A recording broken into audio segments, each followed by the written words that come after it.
Beloved, welcome back to the shop. Well, we're really getting down to the wire. I've only got 48 hours left to do the engine swap between the Husky and the KTM. Let's just jump into it. If you are just joining us, last week I took a perfectly viable, functioning dirt bike and stole all the parts out of it for a very good reason. And that reason is right here. Jack blew up his 350 on a brand new bike. Heartbreaking, but the Husqvarna engine is now sitting neatly inside the KTM. However, we have a clutch issue. Not so much a clutch issue, but a clutch preference. Now, if you're an old boomer like me and you don't have good throttle and clutch technique, then you can dirt bike on cheat mode, which is the Rekluse clutch. It's an automatic clutch that we use, and I just love them. We're gonna be swapping the old regular clutch for the fully automatic clutch, put Jack on cheat mode again. This is the 350 engine that I took out of Jack's bike. It has a Rekluse clutch in it. Now I know this is very controversial. I know also that the purists are actually in the comments right now typing about how weak I am and how I need to learn. Oh, I have to remember where these go. They're all different sizes. How I'm cheating with this, and I get it. I don't care. I don't care. I've been using these clutches for 20 years. They're built in Idaho, and I love them. It gives me the ability to go places and to ride with better riders than me that I wouldn't normally able to do. So I don't care. You do what you want to do. And I'll do what I want to do. I don't care. Auto clutch is something you can install yourself. It's not difficult. I've put in probably 5 myself, never had any trouble. Unfortunately, here's a corner I'm gonna have to cut. This little tab washer is supposed to be one-time use, and it's critical that this nut doesn't come off, so these little washers bend, but if you're careful, you can reuse them in a pinch. I didn't order one. We just need to open those up enough to get a socket on there. I guess that's the clutch basket, but I think that this part stays as memory serves. What just fell out of my hand. Yeah, all these little things, man, when you don't do this all the time, you got to be really careful and not forget the order of things. I have a very uneasy feeling we're missing one. Let's see, where did those go? I know it dropped in here somewhere. Can't be that deep. I'm going in.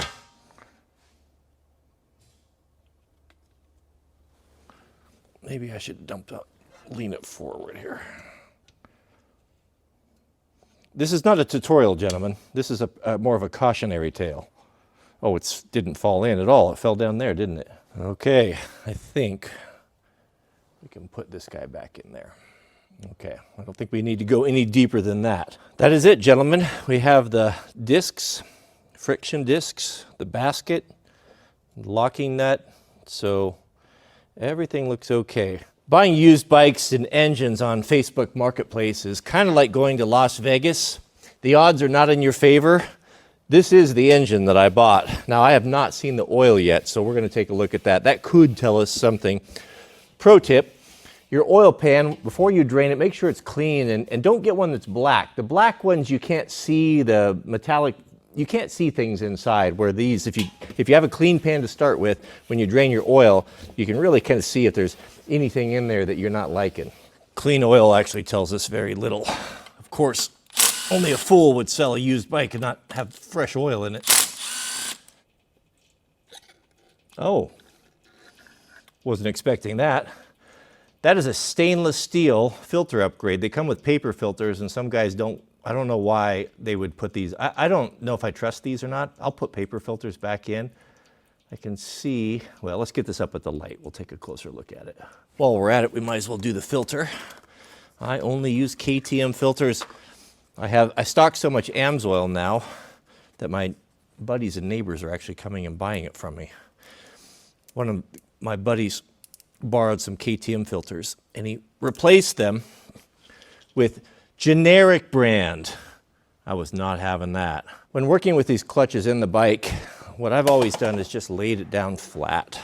It seems to work the best. Of course, it wouldn't be me doing a job without leaking oil all over myself and everything all of the time.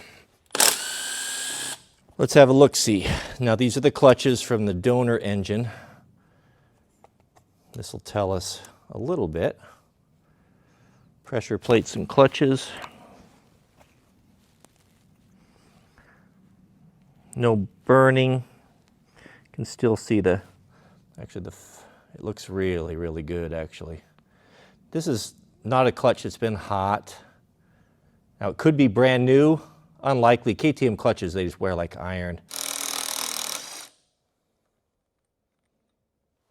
Now we can place the clutches and the friction discs. These plates are directional.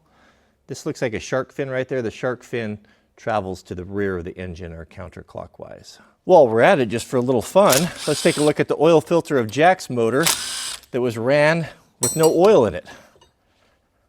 What are we going to find in here?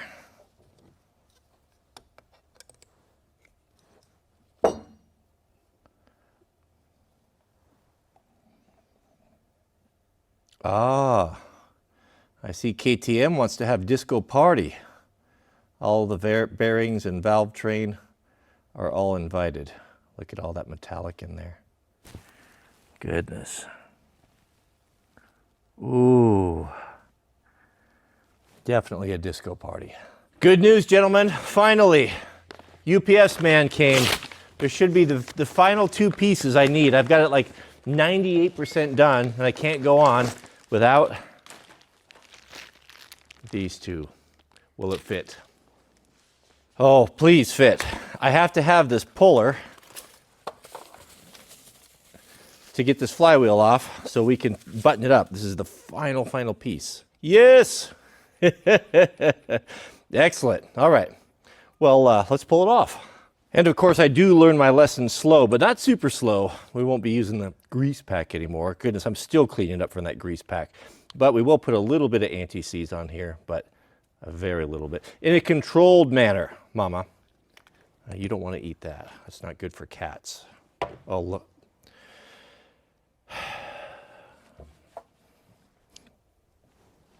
You know what I think I'll do is I think I'll hit it with the impact wrench. What is that, 3/4? Okay, so that's the flywheel. But first off, we got to finish up this clutch. And this is a special clutch tool that I was missing that I now have. It's kind of universal, so I hope it works. Now, the reason why I couldn't finish up this clutch today is I've got to torque this big nut here to 50 foot-pounds, and I didn't have any way to hold this clutch basket, so this is supposed to be a universal holder. Now, I've done these clutches, I've done many of these clutches before. How I got this on, or tightened properly, is anyone's guess. I was a little more shade tree back then when than I am now. Oh, we made it. We made it, thank goodness. They say you only need one of these guys. Some guys will leave one untouched, so if and when they need to reuse it like I did, they have a fresh one, but I figure 2 damaged ones is better than 1 brand new one, right?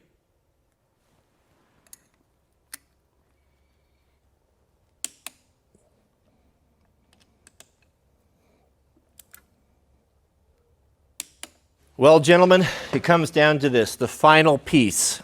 I didn't get it done last night because the puller showed up so late. I stewed all night in bed, not able to sleep, worrying about this. Is it going to fit? Is it going to work? If not, everything I did over this last week is a giant miscarry. It went.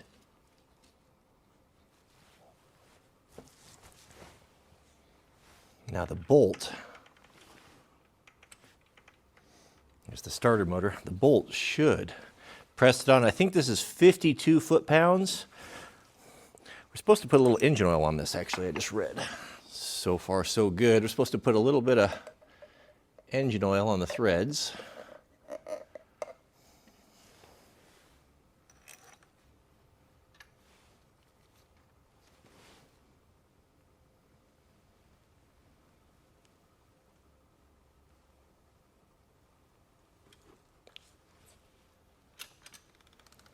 We're almost there. Felt like it was starting to slip a little bit.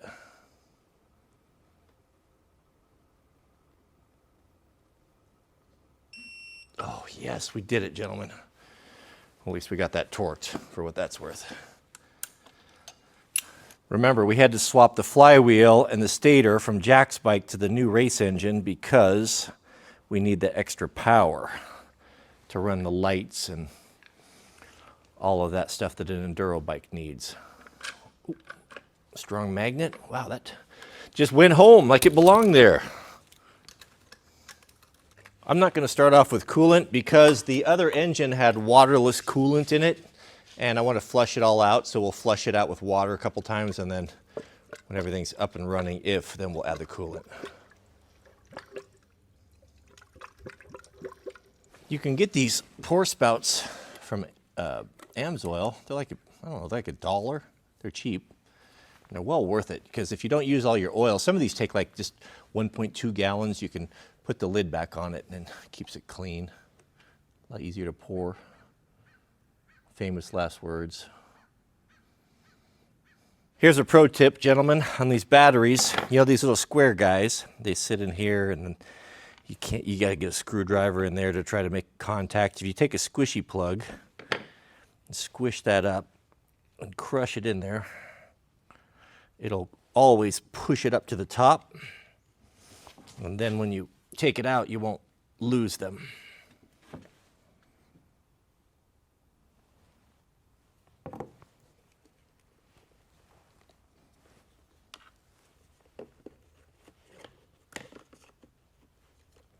Let's put the gas tank on, the fuel tank, and there's nothing left to do.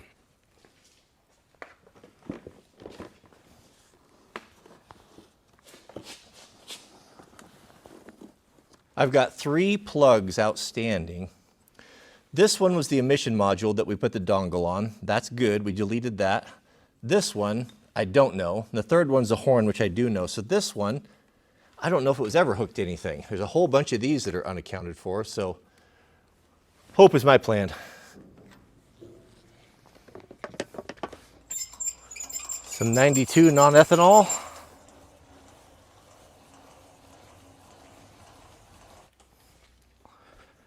Water, oil. Let's see. Fuel's on. Does this need to be plugged in? It's all, nope, just extra. I haven't wired those up yet. I'm waiting to see if it works. And we don't have gas in here, right? Gas, yep. Just filled it up. Key. Oh. So you're still leaving on. Hold up. Try that.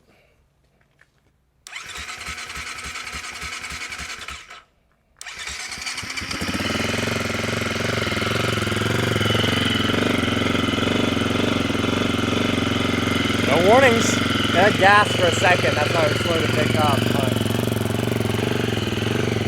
But I never thought it would run again. so it should be moving, right? Just move it just a tiny bit. Yeah, just like that. Yep. So we're good. We're good.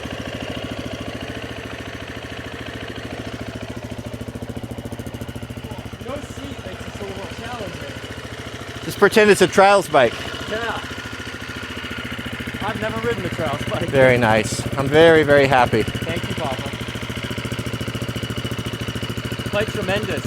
Quite tremendous. No check engine light?